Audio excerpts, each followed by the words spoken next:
दोस्तों जय हिंद, जय भारत, जय छत्तीसगढ़। इस वीडियो में हम uniformly charge thin spherical shell के कारण इलेक्ट्रिक फील्ड की इंटेंसिटी ज्ञात करेंगे किसी भी बिंदु पर।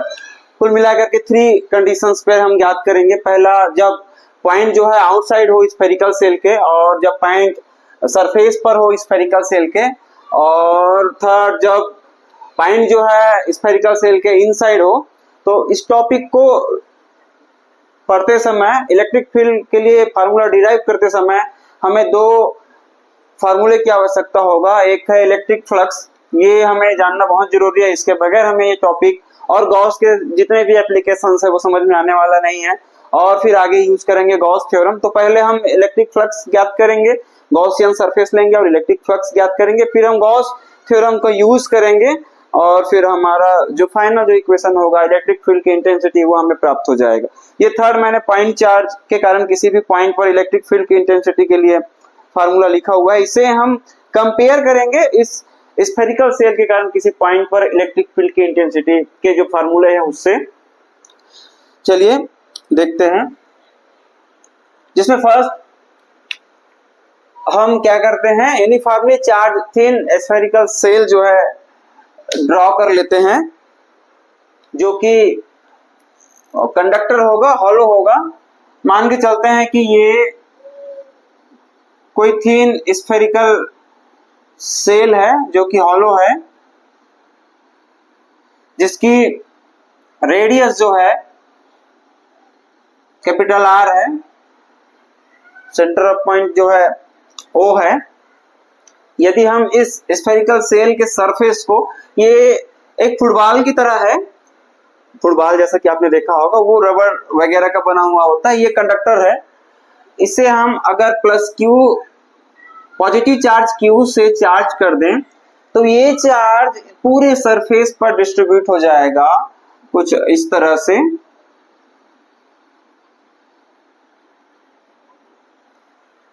से। और फर्स्ट कंडीशन है, जब पॉइंट आउटसाइड है स्फेरिकल सेल के, यानी कि r is greater than r। तो फर्स्ट जो कंडीशन है, when the point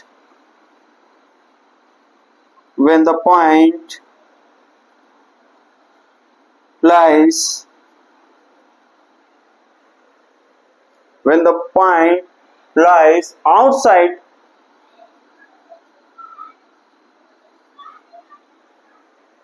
the spherical cell।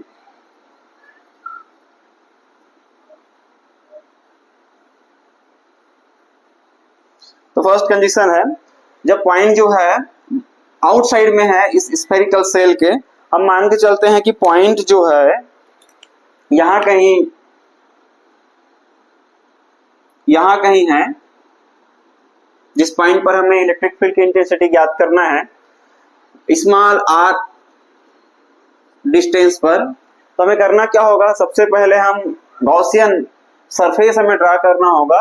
तो चूंकि ये स्फेरिकल सेल है तो हमारा जो गॉसियन सरफेस होने वाला है वो भी स्फेरिकल गॉसियन सरफेस होने वाला है। तो हम एज्यूम करते हैं कि इससे बड़ा फुटबॉल जैसा एक गॉसियन सरफेस हम इमेजिन करते हैं, जिसे हम ड्रॉ कर लेते हैं। फिर हम आसानी से इस स्फेरिकल सेल के कारण किसी भी पॉइंट पर इलेक्ट्रिक फील्ड की इंटेंसिटी जो है हम ज्ञात कर पाएंगे। तो ये कुछ इस तरह से हमने एक गॉसियन सरफेस जो है, हाइपोथेटिकल सरफेस हमने ड्रॉ कर लिया, और जिसे हम बहुत से छोटे छोटे स्मॉल एरिया में हमने डिवाइड किया है, जिसमें से प्रत्येक स्मॉल एरिया का जो एरिया है वो ds के इक्वल है। जिसमें एक स्मॉल एरिया ds ये है जिस पर पॉइंट P है, जिस पर हमें इलेक्ट्रिक फील्ड की इंटेंसिटी ज्ञात करना है। अब इसमें हम इलेक्ट्रिक फ्लक्स ज्ञात करने वाले हैं, इस पूरे गॉसियन पृष्ठ से गुजरने वाला। तो हमें करना क्या होगा, फर्स्ट हमें चाहिए इलेक्ट्रिक फील्ड का डायरेक्शन और चाहिए हमें ds का डायरेक्शन। तो इलेक्ट्रिक फील्ड का डायरेक्शन जो है रेडियली आउटवर्ड होगा, चाहे वो किसी भी पॉइंट पर हम देखें। जैसे इस पॉइंट पर अगर हम देखें तो यहाँ हम टेस्ट चार्ज इमेजिन करेंगे, टेस्ट चार्ज एज्यूम करेंगे, और टेस्ट चार्ज पर इस स्फेरिकल सेल के कारण जो फोर्स लगेगा F is equal to 1/4 pi epsilon not Q not R square. इससे जो फोर्स लगेगा वो आउटवर्ड होगा। इस चार्ज हमने एज्यूम किया, जो फोर्स लगेगा आउटवर्ड होगा, तो इलेक्ट्रिक फील्ड जो होगा वो F अपॉन Q, यहां से जो इलेक्ट्रिक फील्ड की जो डायरेक्शन होगा वो भी आउटवर्ड होगा, इस एरिया के परपेंडिकुलर आउटवर्ड होगा, यानी कि कुछ इस तरह से होगा डायरेक्शन जो है। और ये जो स्मॉल एरिया ds है, इसका भी डायरेक्शन इलेक्ट्रिक फील्ड के ही डायरेक्शन में होगा। आप एज्यूम करके देख सकते हैं कि कोई फुटबॉल है और वो उसे बहुत सारे स्मॉल एरिया में हमने डिवाइड कर लिया है, तो इलेक्ट्रिक फील्ड का जो डायरेक्शन होगा उस फुटबॉल के सरफेस की, यानी कि इस गॉसियन सरफेस के किसी भी पॉइंट पर वो आउटवर्ड ही होगा। और स्मॉल एरिया जिसका डायरेक्शन होगा वो भी उस एरिया के आउटवर्ड ही होगा, तो दोनों के डायरेक्शन जो है सेम होंगे। तो इस तरह से यहाँ जो एंगल बन रहा है वो 0 डिग्री का है। अब हम देखते हैं कि इस एरिया से गुजरने वाले इलेक्ट्रिक फ्लक्स, तो इस एरिया से गुजरने वाले जो इलेक्ट्रिक फ्लक्स होंगे वो होंगे E vector dot ds vector. और इसी तरह से पूरे इस गॉसियन सरफेस से गुजरने वाला अगर इलेक्ट्रिक फ्लक्स की हम बात करें तो वो बहुत से छोटे छोटे स्मॉल एरिया ds से मिलकर के बना हुआ होगा।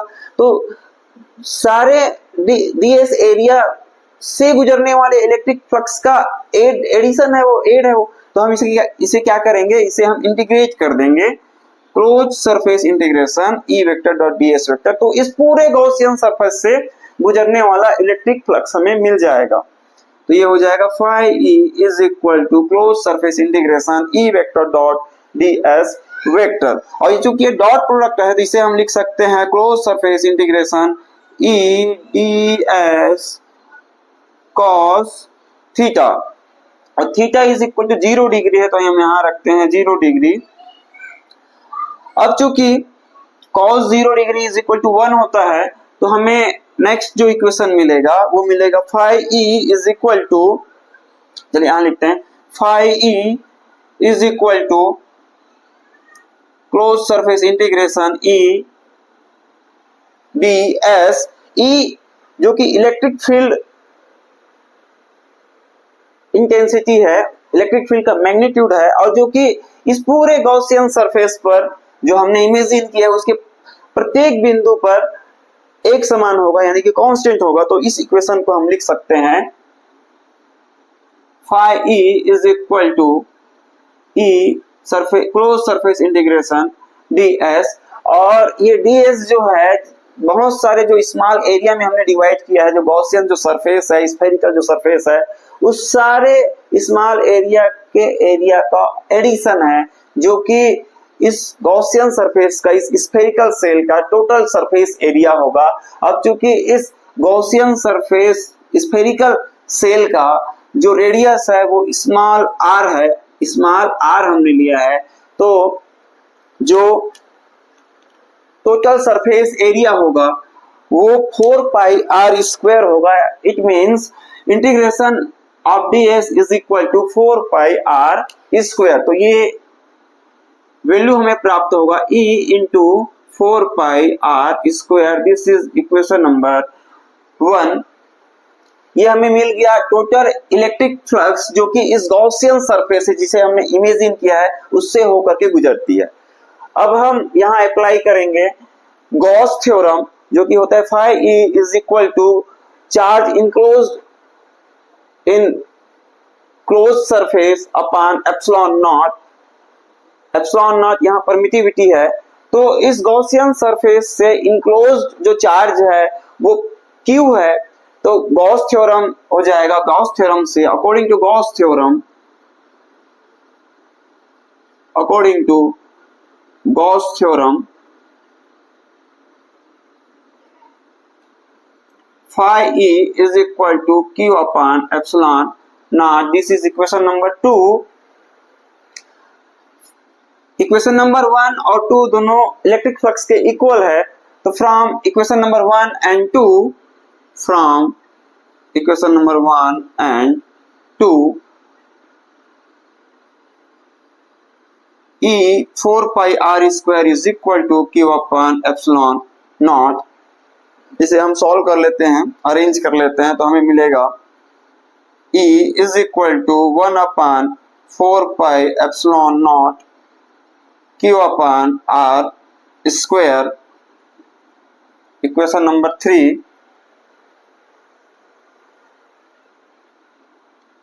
ये फार्मूला है जब पॉइंट स्फेरिकल सेल के आउटसाइड है, उस कंडीशन में इलेक्ट्रिक फील्ड की इंटेंसिटी यानी कि R जितना अधिक होगा E का मान उतना ही कम होगा। तो जैसे जैसे वह पॉइंट, जिस पॉइंट पर हम इलेक्ट्रिक फील्ड की इंटेंसिटी ज्ञात कर रहे हैं, इंक्रीज होते जाएगा, E का वैल्यू जो है डिक्रीज होते जाएगा। सेकंड कंडीशन है on the surface of spherical shell R is equal to R, यानी कि when the point lies on the surface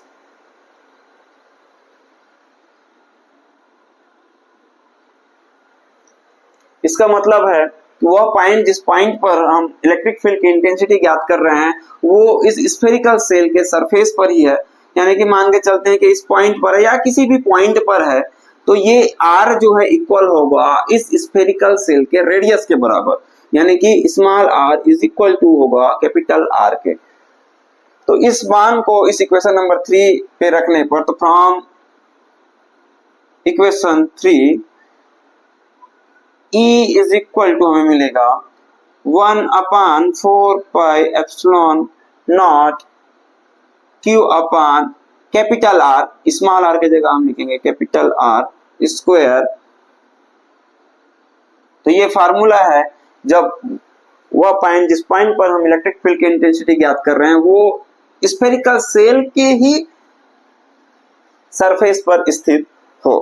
third condition है R is less than capital R, यानी कि when the point lies inside the spherical cell, यानी कि वह point, जिस point पर हम इलेक्ट्रिक फील्ड की इंटेंसिटी ज्ञात कर रहे हैं, वो इस स्फेरिकल सेल के अंदर स्थित है, इनसाइड है।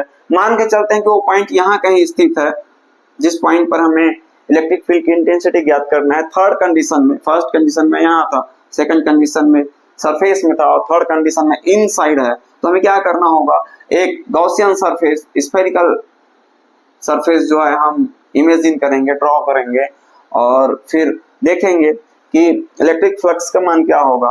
तो हम डायरेक्ट इक्वेशन नंबर 3 से इसे सॉल्व कर सकते हैं। आप देख सकते हैं कि जो सरफेस है, जो गॉसियन सरफेस है, जब पॉइंट, जिस पॉइंट पर इलेक्ट्रिक फील्ड की इंटेंसिटी हम ज्ञात कर रहे हैं, वो इस स्फेरिकल सेल के इनसाइड में है, अंदर में है। तो इस जो हाइपोथेटिकल जो सरफेस है, जो कि गॉसियन सरफेस है, इससे इनक्लोज्ड जो चार्ज है वो 0 है। यहाँ कोई चार्ज नहीं है, क्योंकि चार्ज जो है इस हॉलो थिन स्फेरिकल सेल के सरफेस पर है। यहाँ इस गॉसियन सरफेस के थर्ड कंडीशन में जो गॉसियन सरफेस हमने लिया है, उससे अंदर कोई चार्ज उपस्थित नहीं है, तो Q इज इक्वल टू 0 है। तो फ्रॉम इक्वेशन नंबर 3, थर्ड जो कंडीशन है जिसमें R, small r is less than capital R, इस कंडीशन में Q इज इक्वल टू 0 है। From equation number 3 we get E is equal to 0। जब Q का मान हम 0 रखेंगे, हमें इक्वेशन नंबर 3 से इलेक्ट्रिक फील्ड की इंटेंसिटी हमें प्राप्त होगा 0। This is equation number 5। तो ये 3 इक्वेशंस हमें मिलते हैं, इक्वेशन नंबर 3, 4 और 5, जो कि जब आउटसाइड में है, जब सरफेस में स्थित है, और जब इनसाइड है, उस कंडीशन में इलेक्ट्रिक फील्ड की इंटेंसिटी है। अगर हम ग्राफ प्लॉट करें इलेक्ट्रिक फील्ड और डिस्टेंस के बीच में, वह डिस्टेंस जिस पर हमें इलेक्ट्रिक फील्ड की इंटेंसिटी जो है मेजर करना है, ज्ञात करना है, तो उस कंडीशन में जो हमें ग्राफ मिलेगा, आप इक्वेशन नंबर 3, 4 और 5 देख सकते हैं। इक्वेशन नंबर 5 से क्लियर है कि जो इलेक्ट्रिक फील्ड की इंटेंसिटी होगा स्फेरिकल सेल के अंदर, वो 0 होगा, यानी कि E is equal to 0 inside the spherical shell. और सरफेस पर इलेक्ट्रिक फील्ड की इंटेंसिटी इक्वेशन नंबर 4 से आप देख सकते हैं अपॉन R स्क्वायर है, यानी कि R का मान जितना कम होगा ई का मान उतना अधिक होगा। और यहाँ इक्वेशन नंबर 3 जो कि आउटसाइड के लिए है, तो सरफेस से जैसे हम बाहर जाएंगे, सरफेस से जैसे हम आउटसाइड गए, बाहर गए, तो आर का मान बढ़ जाएगा, तो ई का मान कम हो जाएगा, तो सरफेस पर अधिकतम होगा। और जैसे जैसे हम सरफेस से दूर जाते जाएंगे, इलेक्ट्रिक फील्ड की इंटेंसिटी, इलेक्ट्रिक फील्ड का मान जो है कम होते जाएगा, डिक्रीज होते जाएगा। यानी कि ई जो है इनवर्सली प्रोपोर्शनल है डिस्टेंस के, उस डिस्टेंस के जिस पॉइंट पर हम इलेक्ट्रिक फील्ड की इंटेंसिटी ज्ञात कर रहे हैं, और सरफेस पर, स्फेरिकल सेल के सरफेस पर मैक्सिमम होता है। तो ग्राफ जो हमें मिलेगा वो लगभग कुछ इस तरह से मिलेगा। तो ये ग्राफ है। और आप पॉइंट चार्ज के कारण जो इक्वेशन होता है, जैसा कि मैंने पहले ही बताया कि हम कंपेयर करेंगे, तो पॉइंट चार्ज के कारण किसी पॉइंट पर इलेक्ट्रिक फील्ड की इंटेंसिटी के लिए जो फार्मूला है वह है E is equal two point charge के कारण जो इलेक्ट्रिक फील्ड की जो इंटेंसिटी है, इलेक्ट्रिक फील्ड की जो इंटेंसिटी होती है वो होती है E is equal to 1/4 pi epsilon naught into Q upon R square. इन दोनों इक्वेशन को आप देख सकते हैं, दोनों सिमिलर है, दोनों सेम है। इसका मतलब ये हुआ कि हम जो सरफेस पर जो चार्ज डिस्ट्रीब्यूटेड है उसे हम इस स्फेरिकल सेल के सेंटर पर हम कॉन्सेंट्रेट मान सकते हैं। कुछ इस तरह की चीजें हैं।